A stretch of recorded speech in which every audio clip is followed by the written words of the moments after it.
Every Monday, every woman in America washed clothes. And every Tuesday, Wednesday, Thursday, Friday, shed iron. Then came Mr. Goldstein, and it was goodbye ironing, goodbye scorch marks, goodbye mildew, and laundry stored in the refrigerator. We are free at last.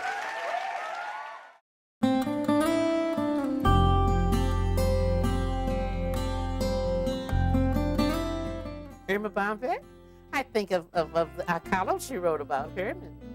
We were in bed, it still up, hadn't gotten up. It was 6 or 6:30, and someone got the Charlotte paper early, and they called us up. They said, "Have you read the paper?" I said, "No, we're still asleep."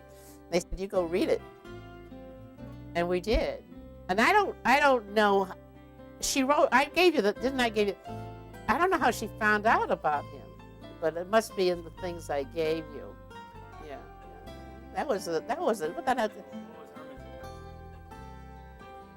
Herman was easygoing, and I'm the one that went to ecstasies and it is great and wonderful. And he said, "It's pretty good."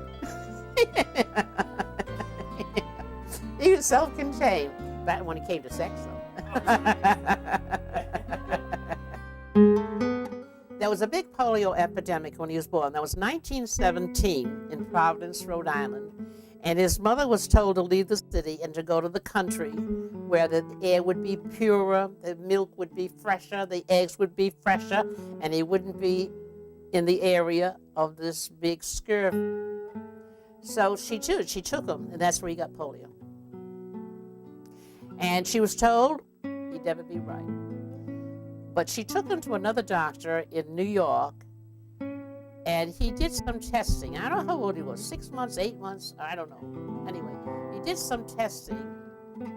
I guess he was older than that. Otherwise, he couldn't have been tested, could he? I don't know how old. But anyway, he said, that child has a mind that you can't buy. And he said, don't put him away. His mind will conquer his physical infirmities. I was out with another guy, and this guy had a car, and he had a white linen suit. When he called on me, my mother thought he was the nuts. And we had a friend of mine, and we went to pick up another guy for her. And Herman was a friend with this other guy. And he came over to the window of the car where I was sitting, and we chatted a little bit. And I was very flip. I was 15, very flip. I said, well, if you ever want to know more, I said, I'm in the phone book. He was already in college. He was a sophomore at Brown. And I was 15. He was 19. And he called me because he didn't have a car, but he used to, the Brown had observatory a few blocks from where I lived, and he was taking a course in astronomy. So he had to go at night, of course, look at the stars. Then he'd walk down to see me. Now, he lived about 5 or 6 miles or 7 miles away from me on the other side of the city.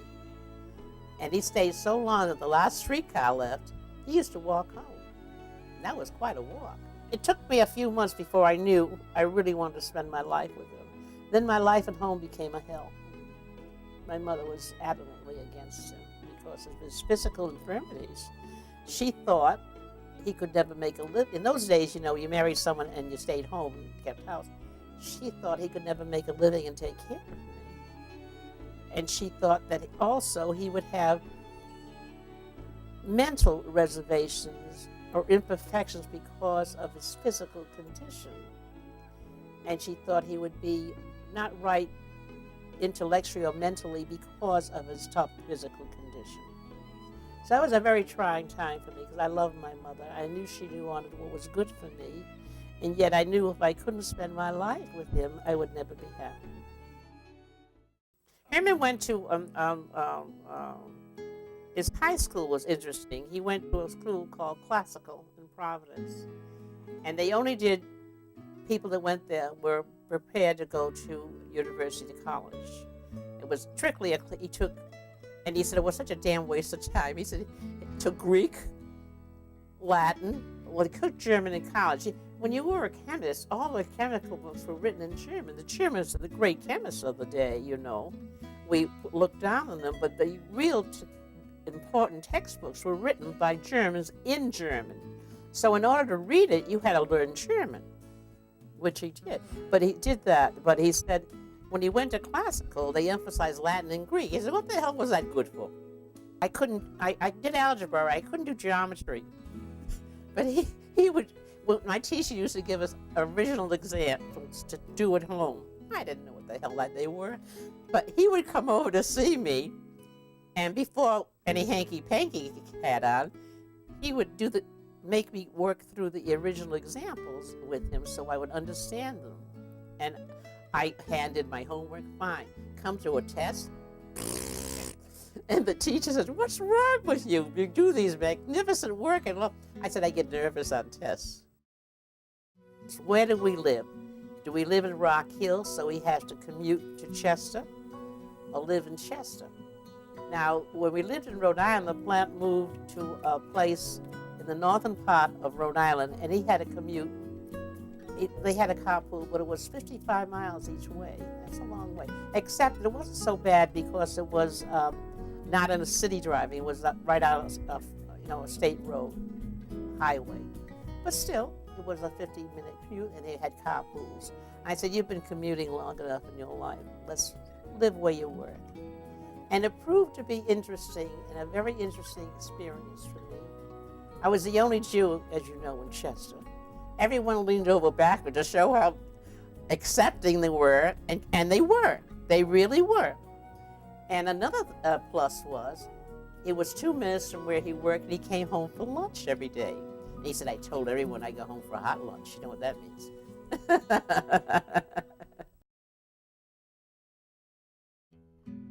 His claim to fame, I guess, is his invention. He revolutionized the textile industry. He invented, and the patent was taken out in his name, for permanent press. You've heard of permanent press. He made the company millions and millions of dollars, and he got well done, Herman. He said that's the way it is. When you work for a company, you sign an agreement saying anything you develop while you work for the company belongs to the company.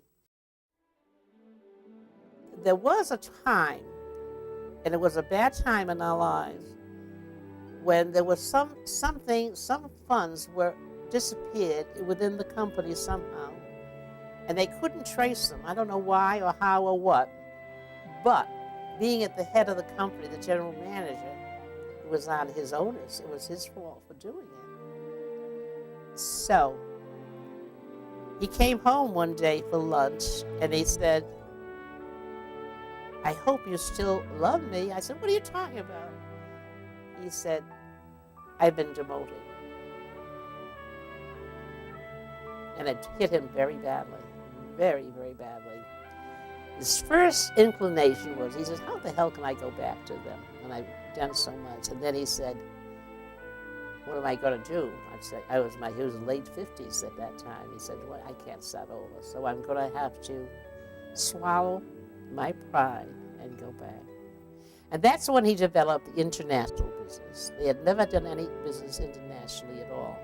And so he used his niche in the company, and he made an awful lot of money. Know-how agreements and signing agreements with Japan. I went with him then after I was done that. I went to China. You couldn't go to China unless you got an invitation from China at that time. You know. So he had to go to Washington. What the hell was our senator there? Who was that old geezer, our senator at that time? Doesn't matter. He went to the senator's office, and they had a petition to get us these special visas from the State Department to go to China. You shouldn't just go as a tourist at that time.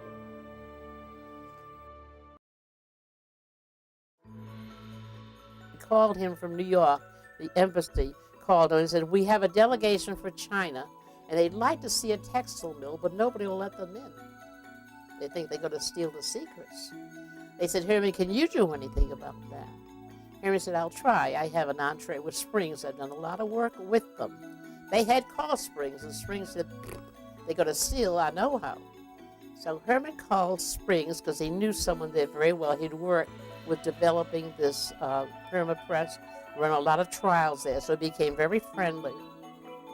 with someone there, and he said, I've got a delegation here. He said, they were not going to steal anything. They just like to see how he got them in. And so they flew into Charlotte, and Herman got a van to go pick them up. I think there were 5 or 6 men and 1 woman, and she was the interpreter. They didn't speak English. So the van came and brought them and took them through the mill, and I had them to my home for meals. And they were very touched by that. They never thought had been into an American home. And when you go there, you're not in a home there. They live in a quarter of this room, So I had them to my home, and I had the woman stay with me and sleep, and the rest we put up at the local motel. When we went to pick them up, they washed their own clothes. Their underwear were hanging in chairs in front of the motel. Anyway, so they took their meals with me, and they were most grateful. And you could not go to China unless you got an invitation from the government. Just tourists, maybe, I don't know, but not business. Anyway, they said to Herman, when are you coming to China? He said, I can't go because I don't have the invitation from your government. They said, yes, you do.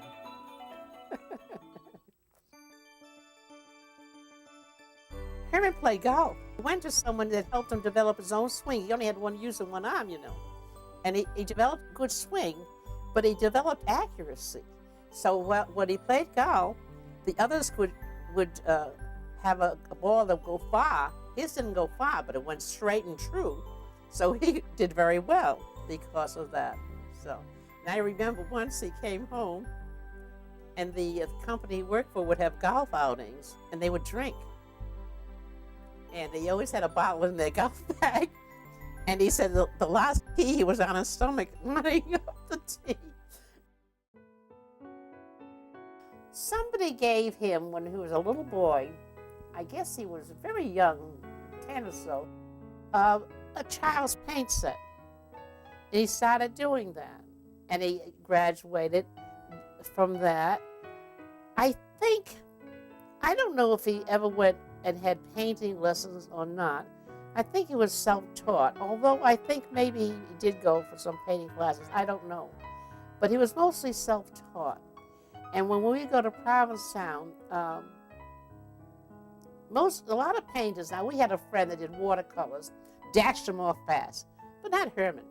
He enjoyed it. He'd sit on the end of the wharf, try a brick onto his thing, and I'd give him a can of beer every so often to lubricate him. And he enjoyed painting. He relaxed, and he painted, and he talked to people, and everyone came up to talk to him, and he talked with them. And I remember once he was doing a little painting of something. Oh no, he went out in the street to paint an old house, interesting house. And a kid came up to him and said, "Mister, you're painting my house." And Herman said, "Yeah?" He said, "Yeah, that's where I live." And so Herman signed the painting and gave it to him. I had a lot of happy days with Herman after I got out of the trauma of my family being against me marrying him. But just being with him, just holding hands with him. We never sat together unless we held hands.